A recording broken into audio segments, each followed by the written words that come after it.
Good evening. Welcome to the Basilica Parish of the Sacred Hearts of Jesus and Mary. Thank you for coming tonight to the second Tuesday of our Lenten mission. Please stand as we begin our evening with our opening hymn, Hosea, in your mission pamphlet.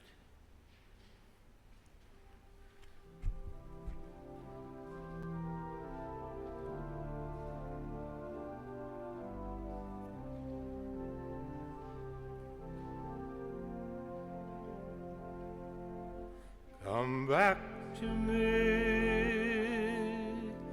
with all your heart. Don't let fear keep us apart. Trees do bend, though straight and tall, so must we to others call.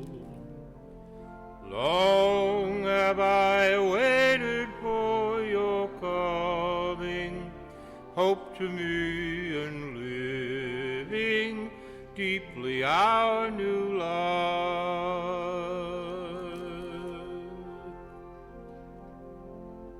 The wilderness will lead you in your heart, where I will speak integrity and justice with tenderness. You shall know. Long have I waited for your coming, hope to me and living deeply our new life.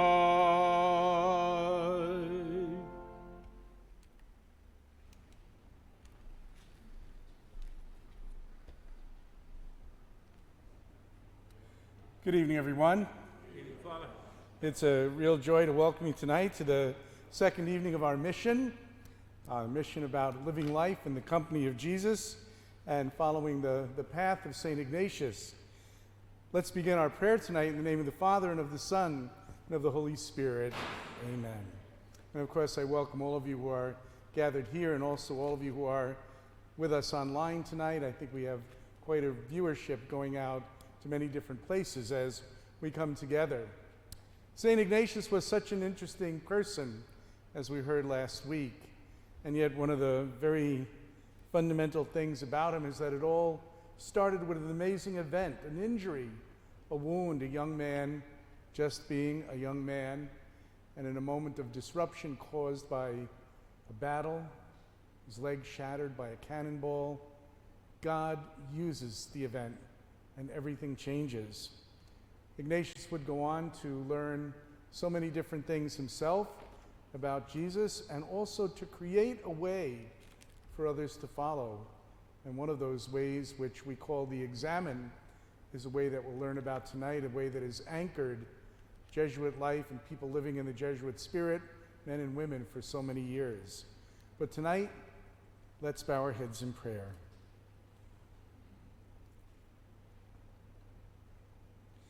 It began for Ignatius with an improbable event, cannon fire, disrupting the dream of a young man. Unexpected events that may leave us shattered. In those times we pray that you, our God, draw even nearer to us. Lend us the vision to see life, to see its improbability as a way to grow closer to you. Let our own failed dreams uncover strengths and resilience. Channel the sorrow of tragedy into actions for good. When life's events fail us, we will lean on your grace. We will embrace your invitation to let ourselves be guided. We will find purpose in what you have planned for us. In times of darkness, show us the ways that we can make things better. Lord, help us in all life's moments. Transform us so that through us the world and all who share this good earth with us can be transformed. This we ask through Christ our Lord. Amen. Amen. Let's be seated now for our antiphon tonight.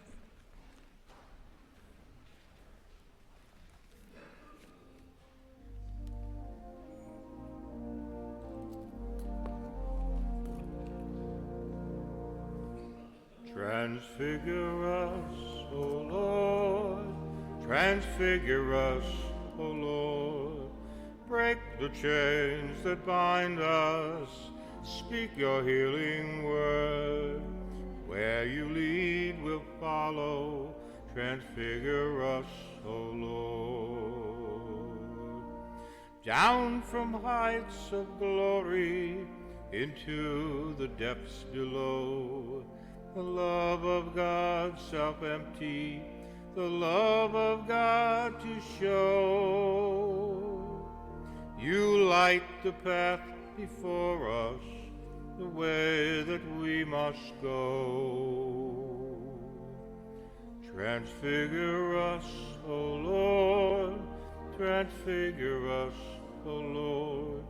Make the chains that bind us, speak your healing word. Where you lead, we'll follow.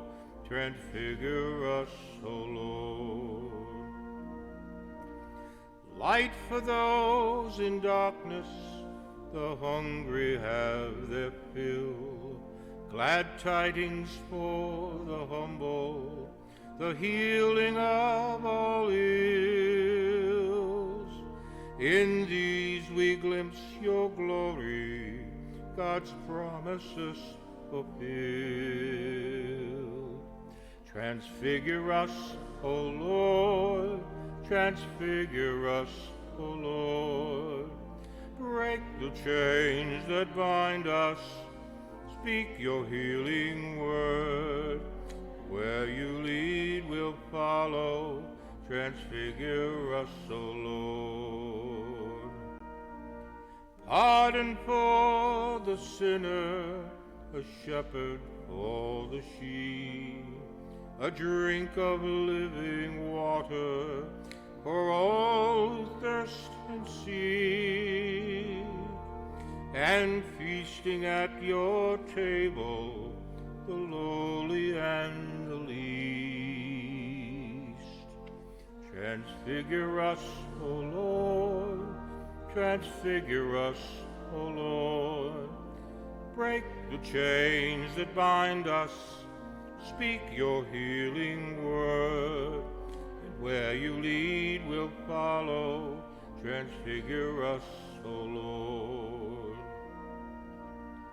To the holy city, Jerusalem, you go, your face set toward the ending, the cross to be your throne. Shall we journey with you and share your paschal road? Transfigure us, O Lord, transfigure us, O Lord. Break the chains that bind us, speak your healing word, and where you lead, we'll follow. Transfigure us, O Lord.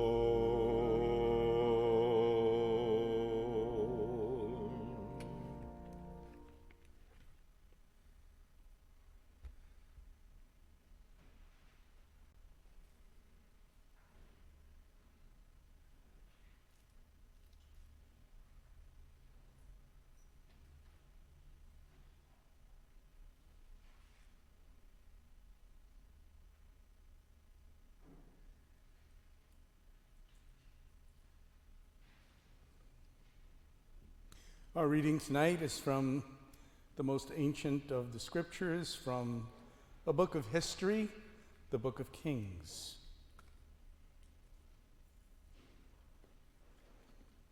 The Lord said to Elijah, "Go out and stand on the mountain before the Lord the Lord will pass by. There was a strong and violent wind, rendering the mountains and crushing rocks before the Lord. But the Lord was not in the wind. After the wind, an earthquake. But the Lord was not in the earthquake. After the earthquake, fire. But the Lord was not in the fire. After the fire, a light, silent sound.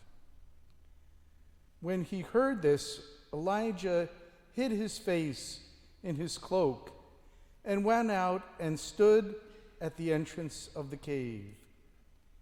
And then the voice spoke to him. The word of the Lord. Thanks be to God.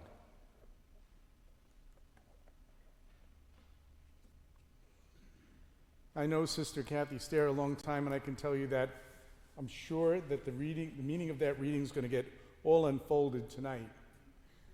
Sister Catherine Stair is a sister of charity of Halifax. We have a long history of Sisters of Charity here in our parish, one of the founding community of our schools, and that's why Elizabeth Seton is one of the saints in the back of our church. So many different communities of charity, and Kathy belongs to Sisters of Charity of Halifax, who've served in a number of parishes here on Long Island, and maybe some of you know them from Seton Hall High School that was down in Patchogue, now is St. Joseph's College, that campus is. Sister Kathy is a teacher. And I don't mean that that's a job that she's done. She's a teacher. I don't know if you remember the movie Apollo 13, Jim Lovell and his companions with their spacecraft exploding and trying to get back from a failed journey to land on the moon. And there was a great interview with Jim Lovell's mother during that time, the press asking his mother, who was in a nursing home at the time, about what she thought about this whole adventure and their chances and all of the danger they were facing. And she said, "My son's a pilot. If they could put wings on a washing machine, he could fly it." Sister Kathy's not a pilot, but if it can be taught, she can teach it. She's been a math teacher, been a teacher of teachers, mentoring young people who want to be in education. We've been fortunate here to have her in our parish as part of our religious ed team, helping the catechists to learn how to be teachers and better teachers. Been part of our Walking with Purpose group, women studying the scriptures. If it can be taught, Kathy can teach it. And tonight, some great teaching for us about prayer in that tradition that Ignatius gave us. So please welcome Sister Kathy.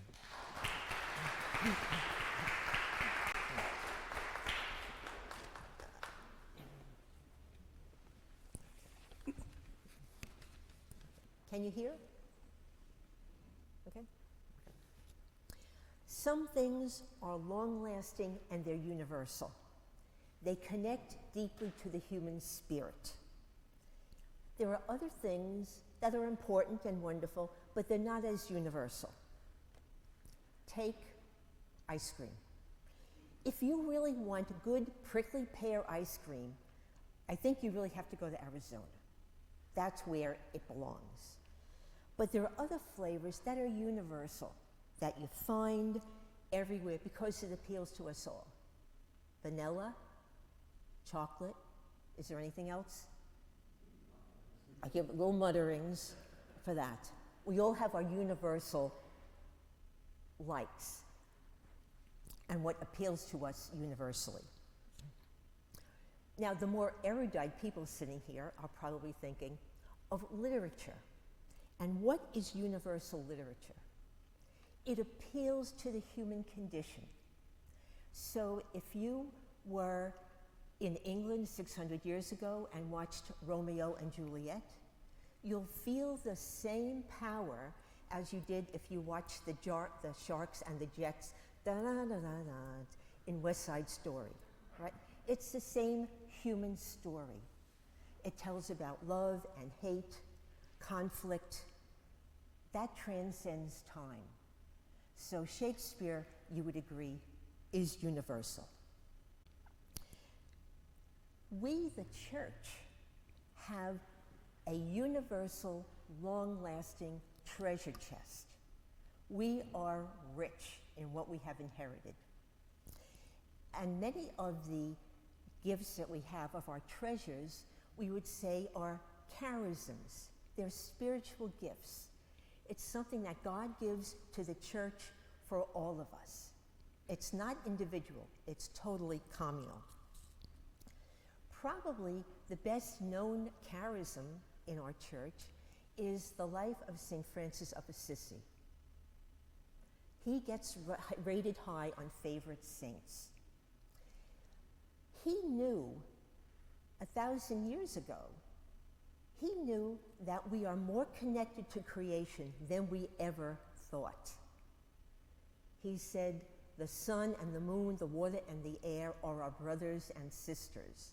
And now we're learning that in a whole other way, how connected we are to all of creation. And we learn it sometimes when we haven't heeded that message. So his message, you would say, is universal, long-lasting, meant for us all the time. The gift, the charism in the church that Pope Francis has invited us to think about and to celebrate this year is the legacy that St. Ignatius of Loyola has given to the church, to us. As the story unfolds, he was an unlikely saint. He would not be the person you want your daughter to marry. He had the second surgery on his shattered leg because men wore hosiery at the time, and he wanted his legs to look good. I think we call that egotistical in common parlance right now. Having had his leg and dreams shattered, he went to recuperate in his brother's castle, and he read the lives of the saints. Not because he was pious, that's all they had. That began his conversion. After leaving his recuperation, he spent 8 months in a town, Manresa, in very intense prayer. He knew God was leading him somewhere. And those 8 months finished his initial conversion. He became an other-centered person, totally rooted in God, and he knew that God had a call to him to teach others. He was there. He had found God in that terrible event of his life. He learned a lot about praying, and he understood that God speaks to us all the time. We were created, back from Baltimore Catechism days, to know God, to know, love, and serve God, if you're old enough to remember that. The relationship with God is why we are here, and that is our only reason. So whether we're aware of it or not, we encounter God every moment. Ignatius was totally convinced that we could find God in all things, and he meant it. He wrote down notes about his prayers when he prayed, and that has given life to a whole movement of Ignatian spirituality that is very alive in our world today. A big part of Ignatius's presence in our lives today is through the spiritual exercises. Have you heard of them? Okay, all right, good. It's a roadmap of prayers, guidelines, meditations that take a person through a whole journey with God, through their own life and with God. It's long and intense, but Ignatius's wisdom was huge. he knew people would be different, and you had to do it different ways. So you could do those spiritual exercises on a 30-day retreat. You could do them over weeks and over months. He directed some of his lay brothers for years. It took them a little bit longer to get where they needed to go. He wrote it when he was a lay person, and he gave the retreat to lay people. So it was never intended to be only for priests or religious. It's a universal gift to the church. By looking at the life of Christ and looking at your own life, you find a whole relationship with God. When I was making the spiritual exercises, a friend of mine sent me a note, and she had made them, and she wrote, "I made the exercises 30 years ago, and my life has never been the same." Pretty good recommendation, I would say, for that.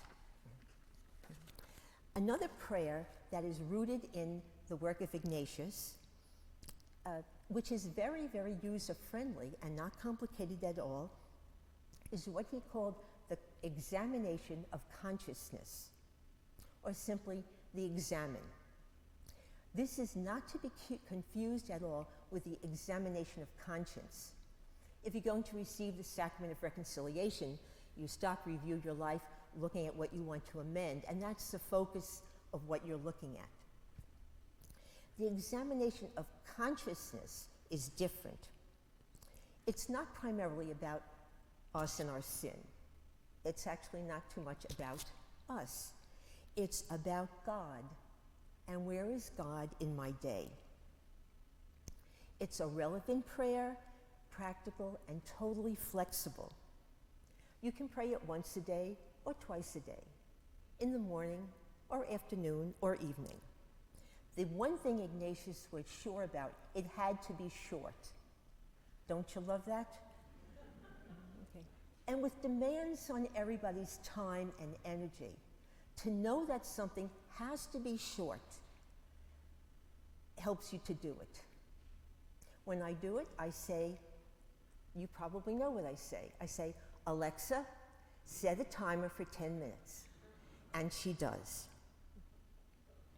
Ignatius thought this was the most important minutes you would spend in your day. What is it?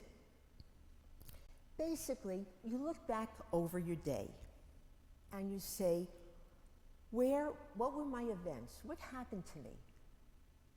Where did I find God? And where did I not find God, but I need to?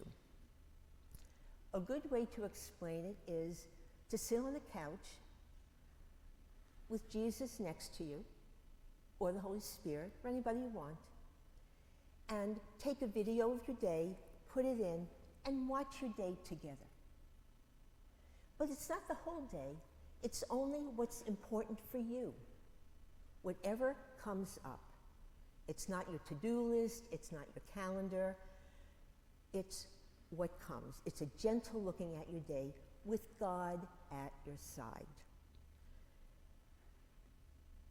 I know God already knows all this stuff, but it's the conversation. You look at your day and you talk to God. This is what happened. This is what I loved. This broke my heart. This was such an up.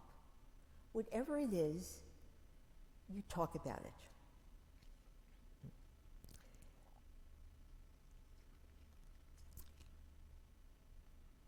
it. It's a way of knowing and believing that God is with us at every moment, finding God in everything. Ignatius certainly found God in a terrible event as his life. So for him to say, find God in all things, he's able to do that. So how do you do that? All right, you start any way that you want to pray. However you start to pray. You can bless yourself. You can say, it's me again. Hi, God. You can just be calm. You can ask for the Holy Spirit. Everybody has a favorite way of praying. Whatever you want to start with is the right way to do that. The next thing to do is to give thanks. Be thankful for something big or something minuscule in your life that comes for your heart.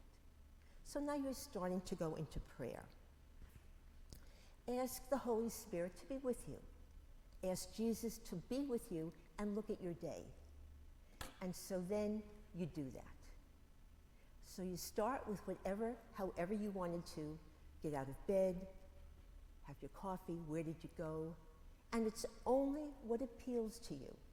The Spirit will bring the things up gently. What affected you, hurt you, delighted you? Those are the things that it's easiest to see the presence of God in. So you let them come. You're looking at your day in the light of the Holy Spirit. Now, most of us on some days would like a little bit of a do-over on a couple interactions that you've had. And that's a good way to think of your day. Also, after you've gone through the day, where would I like a little do-over? I could have been better there. I could have better been the person I want to be, that God calls me to be. So you sit with that. Yeah, that's true, that's honest. And then look at your next day. Where do you need to find God? Where do you need some patience, some strength, some energy, whatever it is you need? And God will be there tomorrow. Not bad, not complicated. It's not 30 days, it's not over weeks. It's 10 minutes. Alexa is a real prayer partner for all of us. Let me give you some examples of things that may come up in your day. Was that clear? You know what I mean? You just let your day float, and things that were important to you should come up.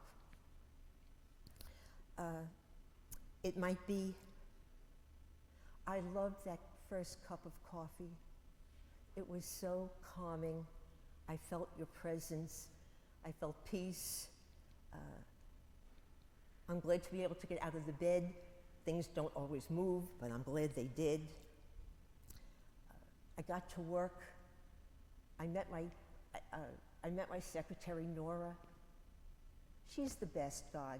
She is so focused on you and other people. I wish I could be half as good as her, and I think I'm learning from her. That phone call was upsetting. I didn't know Anne's marriage was on the rocks. She cried and cried. Be with her and help me to help her. It's going to be a long haul, however this works out. I'm sorry I cut Tom off when he started to talk. I was busy and I thought, he's going to be chatting away, but he's upset. I wish I had been there a little bit. You know Tom? You were probably talking to him. You know Tom? So that's part of the reality of our life. The Zoom call with my daughter was the best. I watched the baby crawl. Isn't he beautiful? I was so tired and cranky today. I got the nicest compliment from my coworker. I didn't realize how angry I was with him. Now I think I do. I was online in the grocery store because I live in Queens. We still have a lot of lines, and I was more patient than I thought I was going to be. I was surprised more than me. So you get the picture? Get the picture. It's whatever in your life comes to you. Sometimes something is big. There's a birth, there's a death, an engagement, a new house, or whatever. If it's a big thing, then that takes up the whole time, doesn't it? Then you're just supposed to sit with that, whatever it is. Every event of our day is a light, silent sound, the way Elijah heard the whisper when he was in the cave. This is finding God in all things. Now, you might be thinking, I can't do that. Well, the answer is, of course you can. because the Holy Spirit always prays in us. It's beyond our power to say no. That is always true. That's an article of our faith. The Spirit prays in us so we can tune in to God's presence in us. Also, I think Ignatius knew we'll get distracted. So by keeping something short, it's easier to focus on what you're doing. Now, since you've shown up here tonight, or you are with us online, you've done all you had to do. You just have to show up. So I'll invite you to do an examen with me tonight, yourself, and I'll lead you through it. Are you good to go? Okay, good enough. So to begin, the only thing you have to do is become comfortable. So if you want to relax your shoulders, any body part that moves without hurting, to be comfortable, just move it. Some people like to close their eyes. There's beautiful art, very religious art in the church. If there's something beautiful you want to look at. So whatever is comfortable for you. So think how that's going to be. Okay. So settle down, relax however you want.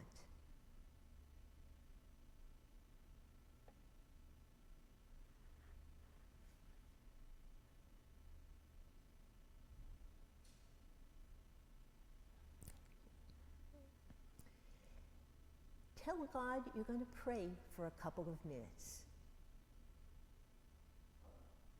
Tell God that.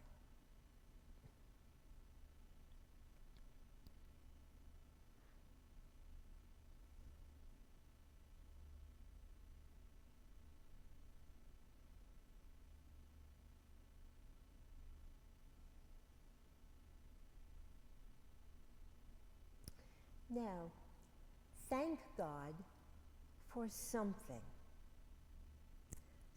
that you have, or something that you love, or something that you are. Just thank God.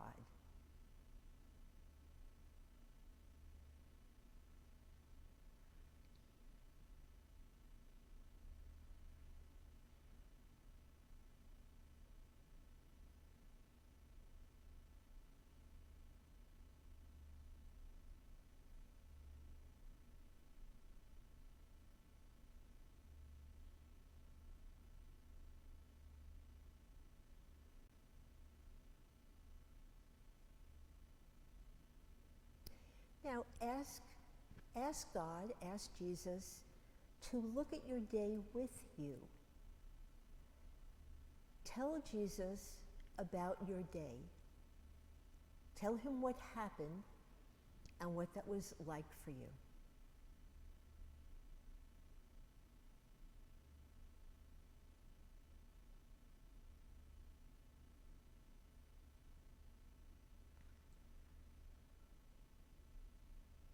Start with whatever came to you as your day began, and see what touched you in the day.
Stay with your day.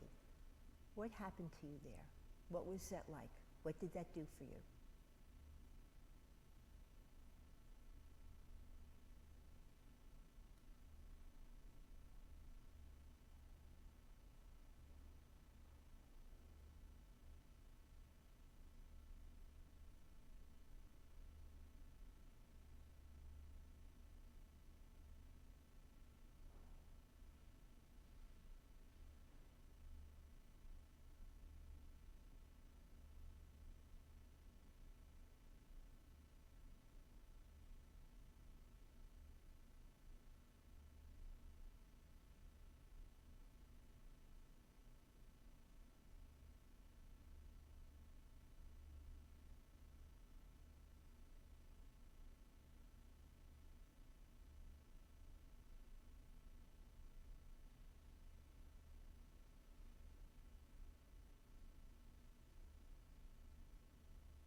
tell the Lord what was troubling you today.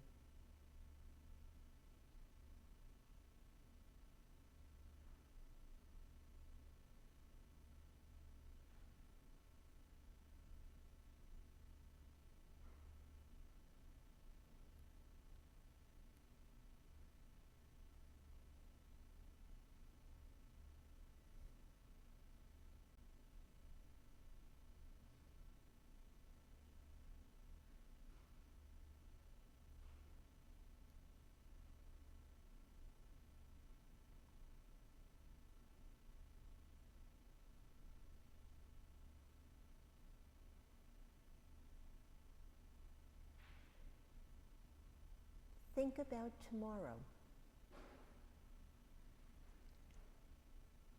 What will your day probably hold?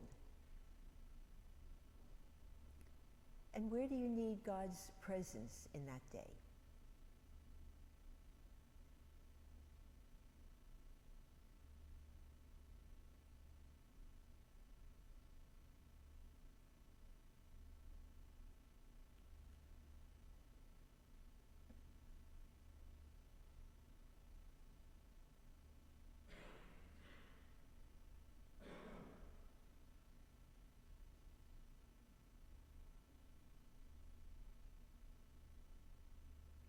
Where do I need God's help to be the person I want to be tomorrow?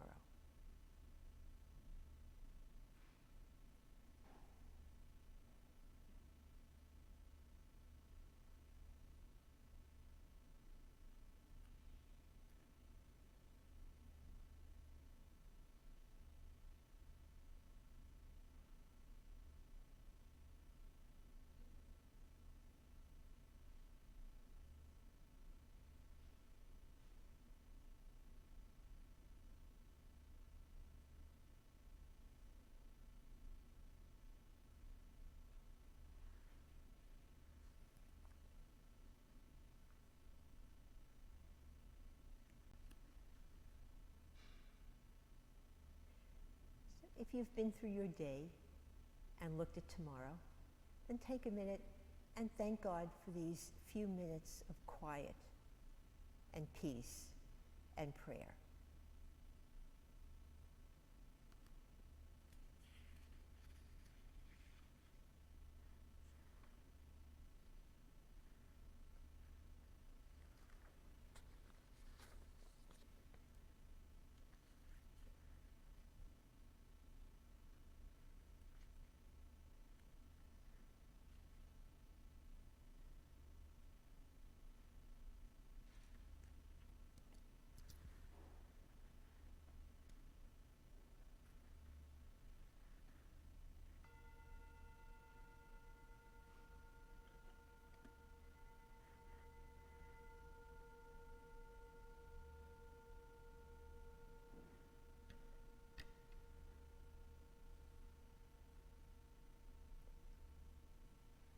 So when you're ready, leave your prayer and come back.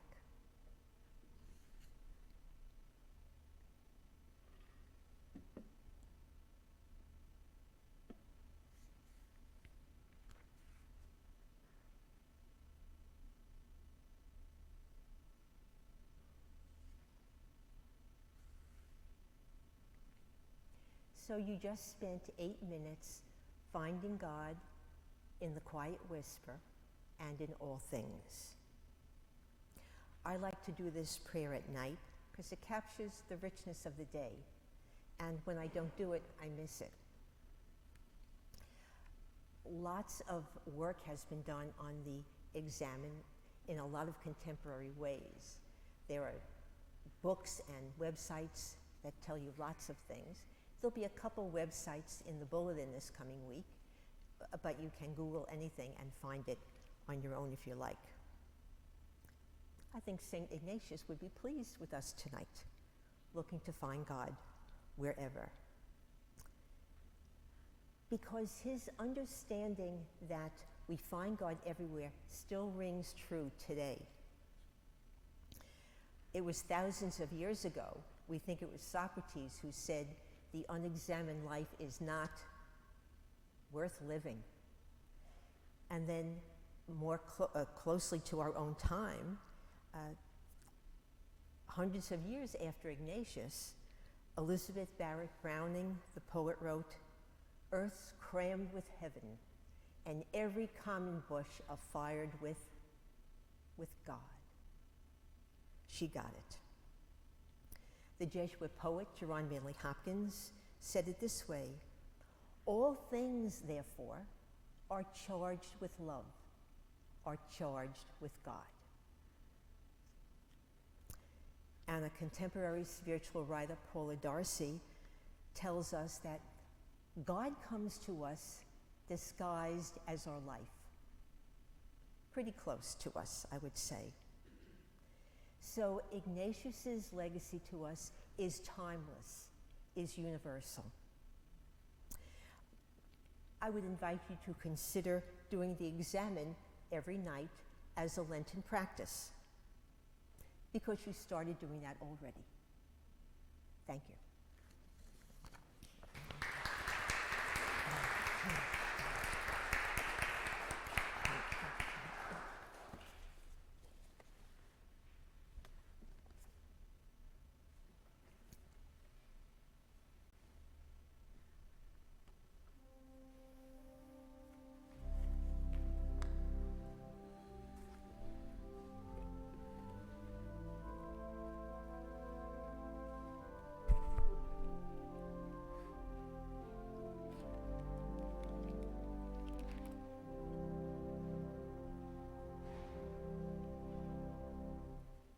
Take my heart, O Lord, take my hopes and dreams. Take my mind with all its plans and schemes. Give me nothing more than your love and grace. These alone, O God, are enough for me. Take my thoughts, O Lord, and my memory. Take my tears, my joys, my liberty. Give me nothing more than your love and grace. These alone, O God, are enough for me. I surrender, Lord, all I have and hold. I return to you your gifts untold. Give me nothing more than your love and grace. These alone, O God, are enough for me. When the darkness falls on my final days, take the very breath that sang your praise. Give me nothing more than your love and grace. These alone, O God, are enough for me.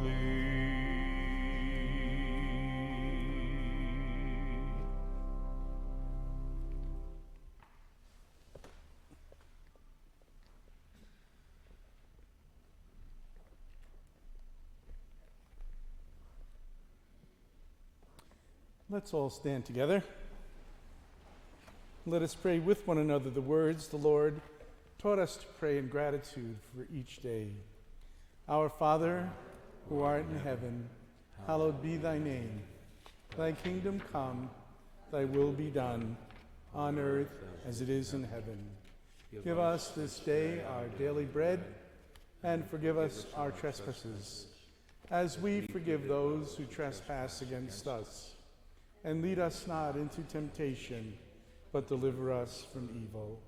Amen. In your name, I really want to thank Sister Kathy for being our teacher tonight and for sharing with us, obviously, a part of Jesuit life and Ignatian inspiration that has become very much a part of your own. Thank you for being a great teacher for us this evening.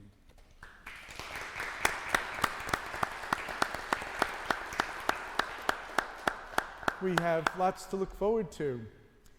Education is certainly at the heart of the Jesuit mission, and Kathy spoke about that tonight. Next week we have Father Steve Katsouros, who'll be here. He is a Jesuit. We have to have at least one come and actually be with us for part of our mission. And Father Steve will be here with us to talk about something even new to that community. That's a program that he is mentoring called Come to Believe. The inspiration is the fact that in St. John's Gospel, every moment of faith, the Gospel writer says, and so they came to believe. And so he's talking about how education can be more and more a venture for everyone, and particularly our young people, of coming to believe. So I hope you can be with us and bring others to share and listen to Father Steve's words. We heard tonight about some of the great Jesuit poets, and the week after that, Dr. Maria Basil will be with us to talk about the Jesuit inspiration in poetry and how that very particular way of looking at the world can open reflection and prayer to us, the gift of poetry, Maria herself a poet. And then finally, the last week, a very huge treat for us, coming a long way to be with us, Dan Schutte. The music that we just listened to is music that Dan wrote many other musical pieces, and he has lived in the Jesuit spirit and put that into music. It'll be a great gift to have him with us to, he's going to both talk about it and play his music, so it'll be a spiritual mission talk concert. So it's going to be a really wonderful evening. Thank you for being here tonight. Let's bow our heads in prayer. Loving God, we thank you for the grace of this mission. We thank you for words of inspiration and conversion spoken by Sister Kathy.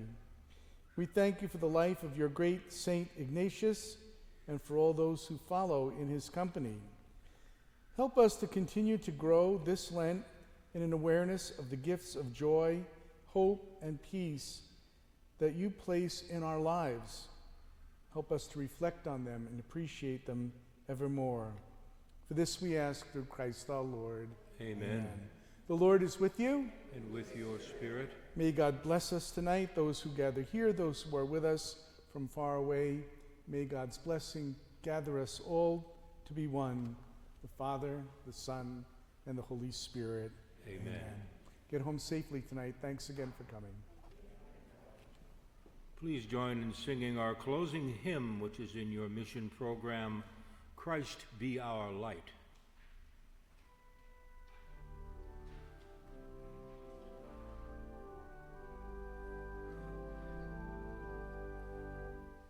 Longing for light, we wait in darkness. Longing for truth, we turn to you. Make us your own, your holy people, light for the world to see. Christ be our light, shine in our hearts, shine through the darkness.